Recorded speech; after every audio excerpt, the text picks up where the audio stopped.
Hello and welcome to Mitv Primetime News. I am Teresa Adeyemi. We begin the news tonight with the headlines. Buhari signs cancelling Practitioners Council Bill, 8 orders into law. Nigeria to end importation of fuel by 2023. We must act fast to end ASU strike, Oshibajo tells APC governors. From the foreign scene, Singapore introduces new work visa rules to attract foreign talent. Sport. Bournemouth sack coach Scott Parker. Now the news in details.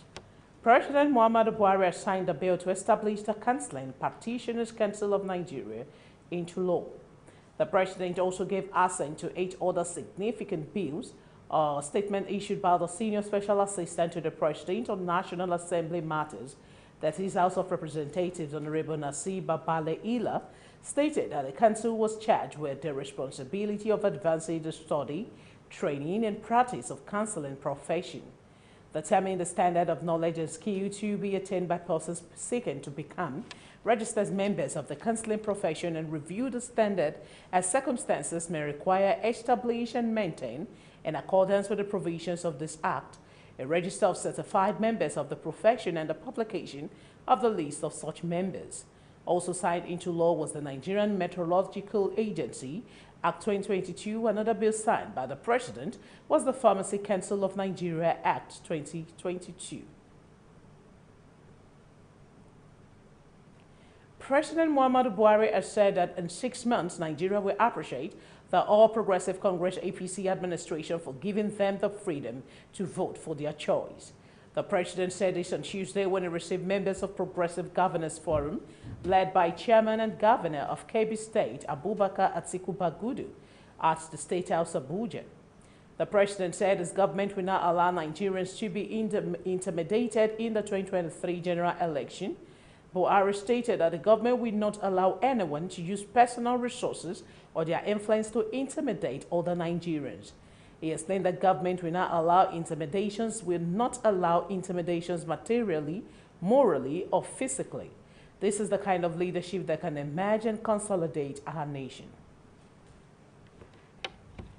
On medical tourism, like I just mentioned how happy we are that the Vice President showed confidence in the... And he drew our attention to something that we didn't know. He said that in other countries, medical professionals can advertise their skills.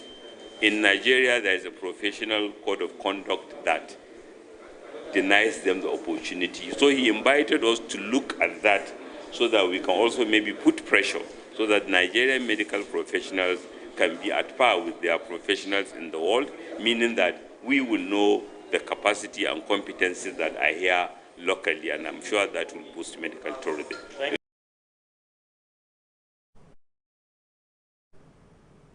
Vice President Yemi Oshibajo, SAN, on Tuesday said quick action must be taken to end the 6-month-long industrial action embarked upon by the Academic Staff Union of Universities. The Vice President stated this when he received All Progressive Congress governors in his office at the presidential villa. The governors, according to a statement by the Vice President's spokesman, Laulu Akonde, were on a felicitation visit to him following his knee surgery done last month. Oshibajo also commended the expertise of Nigerian doctors and the availability of cutting-edge medical facilities existing in the country. He regretted that doctors are restrained by regulations to advertise, and as a result, many people are unaware of the level of quality medical services available locally. Recall that ASU on Monday extended a 6-month-old strike indefinitely until the federal government meets its demands. The lecturers of public universities embarked on the industrial action on February 14, 2022. Progressive Governors Forum appeals to ASU to suspend strike. The Progressive Governors Forum has appealed to members of the Academic Staff Union of Universities, ASU, to suspend a 7-month-old nationwide strike in the interest of students and the country at large. Chairman of the Forum and Governor of Kebbi State, Atiku Bagudu, who made the appeal today, was speaking to State House correspondent after a separate meeting with President Muhammadu Buhari and Vice Yemi Oshibajo at the State House Abuja. Bagudu reminded the lecturers and stakeholders of the implications of their actions, saying it will affect the country's image among Committee of Nations. The governors visited the vice president was to felicitate with him after a successful surgery last month, underscored the need for Nigerians to have confidence in the nation's healthcare professionals to reduce medical tourism. There's governors, National Assembly members, President, Vice President. Remember, during a Salah visit we paid to President in Daura, Mr. President appealed to ASU and said ASU should be mindful about the future of the next generation. He didn't play blame game. He spoke as a father. I think he even went further to say, even if ASU has been offended, they should please think about the next generation. I think that is the best statement that can come.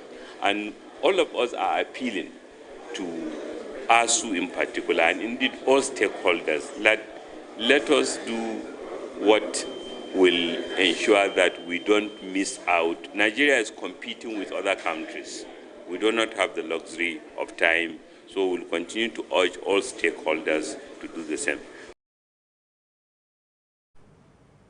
The Director General of NCAA, Captain Musa Nuhu, on Tuesday threatened that the aviation regulator will not hesitate to suspend the certificates of air operators, the 14 airlines.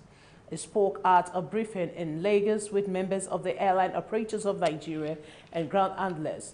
The regulatory agency said any indebted airline must enter into a memorandum of understanding for payment, noting that any airline that defaults 3 times will have its AOC suspended. New for the said airline operators are painting government agencies black over their current woes. They said domestic airlines have collected over 19 billion naira and did not remit to the NCAA for onward distribution. New also hinted that the NCAA and other agencies are set to review agency charges after 13 years. The Group Managing Director, GMD of the Nigerian National Petroleum Company Limited, otherwise known as NNPC, Mele Kyari, has disclosed that the importation of fuel will come to an end by the second quarter of 2023. It said Nigerian oil-producing country has been heavily dependent on the importation of petroleum products since its 4 major oil refineries have been underutilized. Kyari gave this assurance on Tuesday at the 49th weekly ministerial briefing organized by the presidential media team of the State House Abuja. He said in the bid to deliver the repaired refineries, the federal government will be borrowing from Nexim the sum of $1 billion for the rehabilitation project. While lamenting that oil theft robs the country of at least 700,000 barrels per day, the group CEO said the grievous consequence is the degradation of the Niger Delta environment.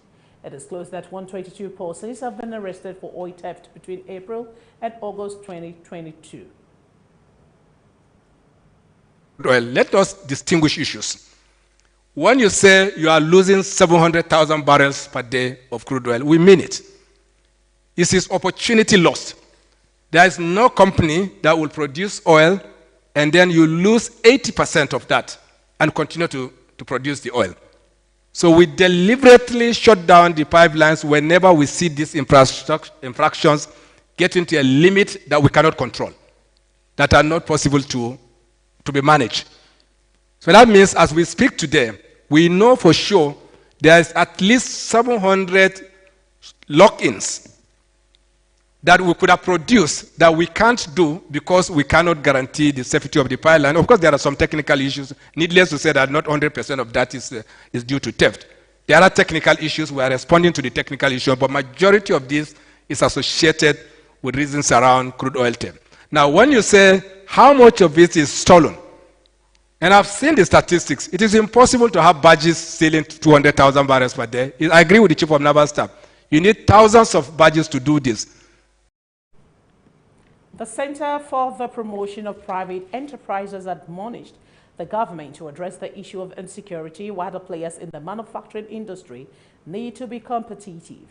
The Chief Executive Officer of CPPE, Dr. Muda Yusuf, was speaking at a business meeting of the Shippers Council and the Standard Organization of Nigeria's SAN on the theme Reducing Logistics transactions, and associated costs for sustainable economic growth and improved competitiveness, urged them to broaden their perspective and thinking beyond these and begin to develop the continent and along global economies. Yusuf emphasized both the public and private sector organizations to be competitive as he admonished government agencies to demonstrate better commitment to the economy integration. The Director General of SUN, Malam Farouk Salim, says the meeting with the Shippers Council was to strengthen collaboration with the agency in the area of offshore pricing. Salim hinted the SUN will soon add to the National Assembly for an amendment to its Act 2015 on the penalty charge on trade infractions so as to give a commemorate stiffer penalty to errant business. On his part, the Executive Secretary of Nigeria Shippers Council, NSC, Honorable Emmanuel Jimmy, has said that the smart technology has been identified as key to the success of seaport and inland dry out operations in Nigeria and all over the world. A citizen or a consumer is to introduce competition. It's more effective even than the regulator going after anybody.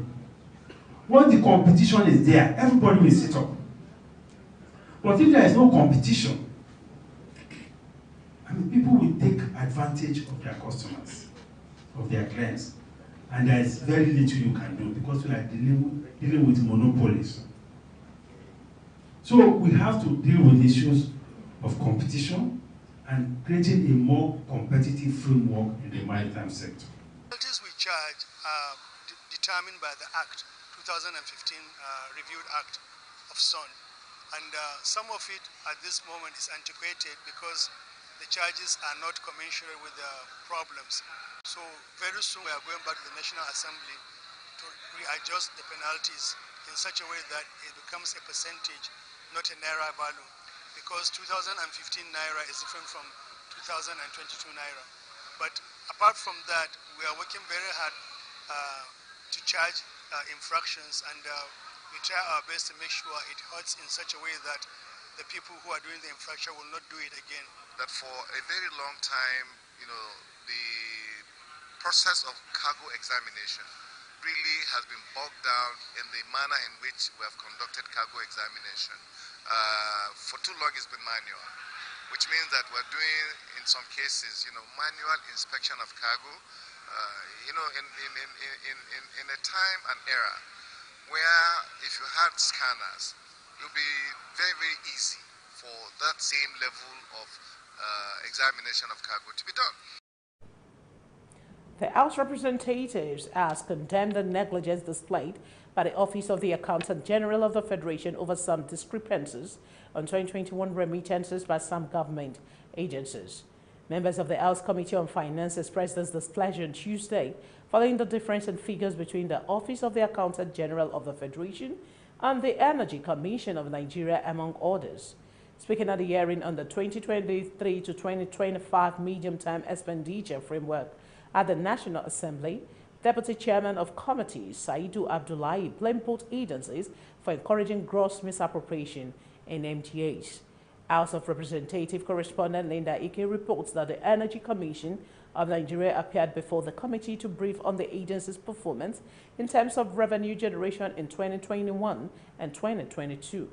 Director of Finance of the Commission, Cletus Darlington, said a total of 13.4 million naira was paid into the Federation account as internally generated revenue by the Nigerian Energy Commission in 2021, while the Office of the AGF said 27.8 million naira was remitted by the agency in the same year.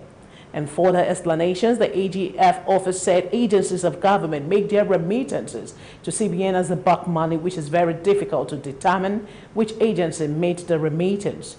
The lawmakers requested for details on how the recurrent grant given to the agency at the tune of 2.4 billion naira was expended by the Energy Commission of Nigeria. As a country, we talk about problem of revenue, we talk about issues of debt and what have you. And the reality is, no one will come from anywhere to make this country work for us. We will make it work by ourselves. And this is the way we're going to make it work. It's by talking to ourselves and ensuring that the right thing is done at all spheres of government. So, Director of Finance, You've heard some of the valid points that have been raised. What we have seen from your submission is that in most cases you outspend what you even have as funds in the commission. You are spend where you have 2.4 billion rather, you spend 2.42 billion. You spend 2.46. I don't think in terms of how do you even manage it? For 2021, we have the receipt, treasury receipt, issued to Energy Commission that backed our 100% remittance. How much? Our record is 13 million.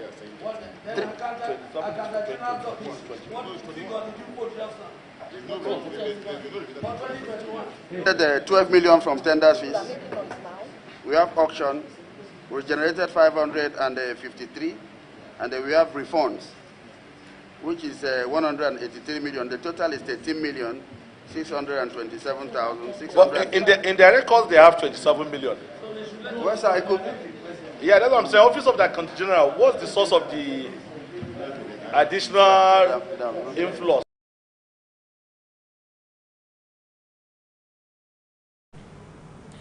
The Lagos State Governor, Babajide Sanwo-Olu, said that his government would commit more resources to ensure all out-of-school children in the state return back to school. Governor Sanwo-Olu also emphasized the need to collaborate with stakeholders in the education sector to register more schools that will be monitored by the government in order to check how they are impacting on the student. The governor gave this indication on Tuesday at the opening section of the 2022 Lagos State Education Summit with the theme, Creating a Sustainable Fit-for-Purpose Education Model. Sanwo-Olu, who joined the event virtually, added that his administration has improved the learning environment and promised to do more in the coming years. In her address, the Commissioner for Education, Folashade Adefishayo, said that the need for Nigeria to take cognizance of a fit-for-purpose education model become imperative in order to protect the future of the country. Adefishayo mentioned that Nigeria has myriad of problems that needed to be resolved in the education sector, stressing that a summit was organized to find solutions to some of the challenges. The guest speaker at the summit, the Vice Chancellor, Pan-African University, Abuja, Professor Enase Okunedo, expressed a thought on the dynamics and the method of teaching while emphasizing on project-based learning in the schools. Happens to be on year one of the only few sectors that has to continue to receive an increment in budgetary allocations, both at the capital expenditure and also with the recurrent expenditure. And for us, that speaks volume, and it speaks to the reality of where we find ourselves as a government. I'm hoping that this summit, which has a very apt theme, creating a sustainable fit-for-purpose educational model. We took our learning process digital and are now leveraging technology to teach through the impressive ECO Excel program, improving the teaching process, including teacher-student collaboration. It may include the development of understanding, rationality, kindness, and honesty. And therefore, as I saw this, I thought this is interesting. I have always advocated for value-based education because I think that the education of a person goes beyond educating the person in knowledge. We need character, we need values in order that we will be able to lead and lead effectively. That's all we have for you tonight from the local scene. We go on a quick break to bring you foreign report. Please stay with us. We're back at Biggies! For Big Brother Naija Season 7. Who will bring the heat? What shakeups will happen within this world? We'll be discussing everything. Don't miss the new season of The Buzz, Tuesdays and Saturdays from 7 p.m. only on Showmax. With never-seen-before snippets, interviews and reviews hosted by me, Toke Makinwa. Subscribe now at www.showmax.com.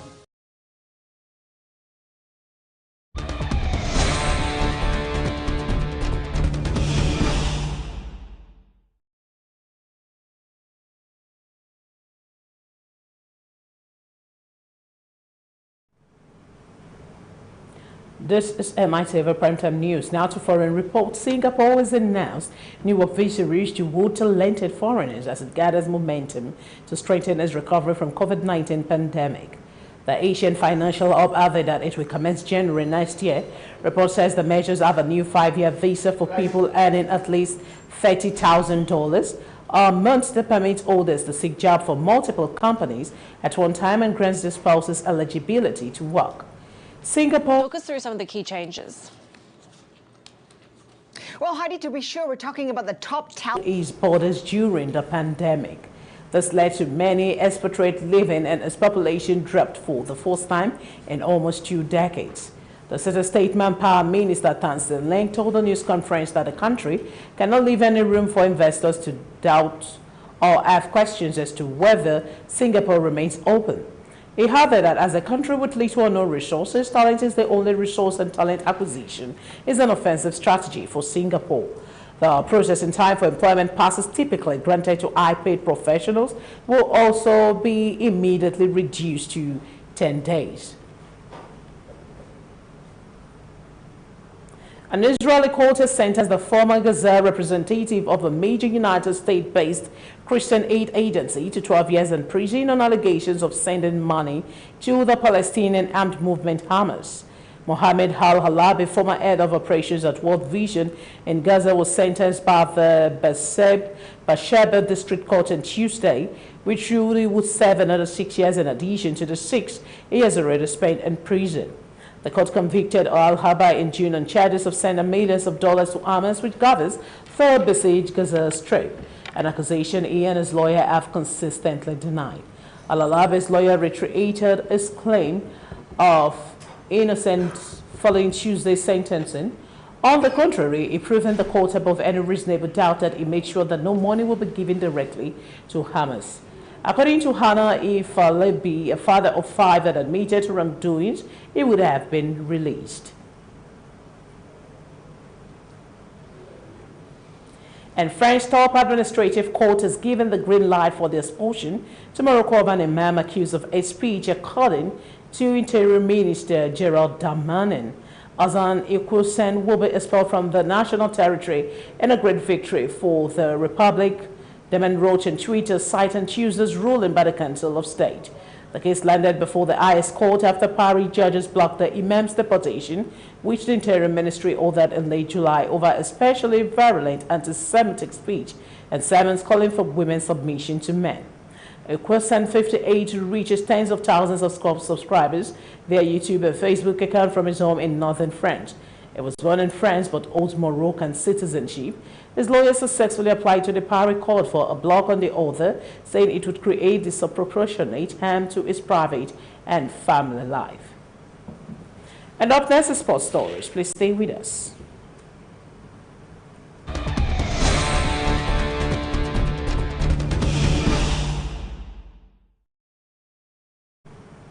You're still watching Mitv Primetime News. Now talking sports. The chairman of the badminton section of the Ikoyi Club 1938, Jetson Nwakwa, have said engaging the younger ones through sport remains the only way to reawaken the consciousness of their mind and also discover the next generation of talent for the country.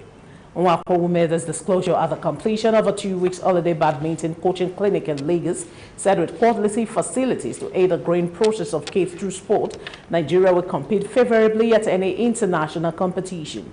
On his part, Nigeria's badminton player at the 2022 Tokyo Olympic Games, Oluwapo Okpeyori, pointed that sporting activities to discover talented kids at younger age remains the only avenue to keep them active and fit, while also highlighting the health benefits and importance attached to it.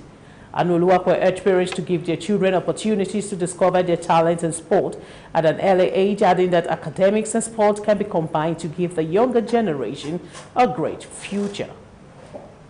Number 1 coach in Nigeria is right here. The number 1 champion of Nigeria and Africa, right here too, as a coach to the children. So they're imparting into them what they should have to be champions. It's not a yearly event. They will be able to be practicing weekly. And with that, you see, the boys that played today, I was fascinated, the level of which they have reached. So with this consistency, and remember I told you, we have the experts right here. We're not just using anyhow technical crew. We are using the best technical crew. So we are very hopeful that come 5 years, these boys will play state and national games. The future is bright for them because they are actually interested in the game and they are happy playing the game. So I think with them, they can actually participate more in the program that they are going to organize here. I think the federation is open to everybody as far as they can participate in the tournament. So they are just welcome whenever there's a national tournament or state tournament. They are welcome to participate in the tournament, and I think that is the best they can actually offer them, because they are there to give players the opportunity to showcase their talent. I won't take badminton as a career because it's relaxing and fun, and it's also very educating because it's just a game that you don't have to put in too much energy, but you also have to put in your brain to understand the whole skills and the whole complex thing behind it, because it doesn't put too much energy, but also any simple mistake can make you lose a point. So that's why I was taught how to serve, how to smash, how to drop, and other essential things needed to play this sport. I think it was a very amazing experience for me, and I loved it very much. #1 coach in Nigeria. After a 9-0 mauling at the ends of Liverpool, AFC Bournemouth have sacked their manager Scott Parker. The club made the announcement on Tuesday morning via a statement on its website. Parker becomes the first manager to be shown the exit door in the 2022 to 2023 season with just 4 games in. The statement from the club says AFC Bournemouth has parted company with head coach. According to the statement, the club would like to place on record its gratitude to Scott and his team for their effort during their time with them. The club promotion back to the Premier League last season under Parker's tenure will always be remembered as one of the most successful seasons in the club history. The club also announced that Gray O'Neill will take interim charge of the team and will be assisted by Sean Cooper and Tommy Helfig.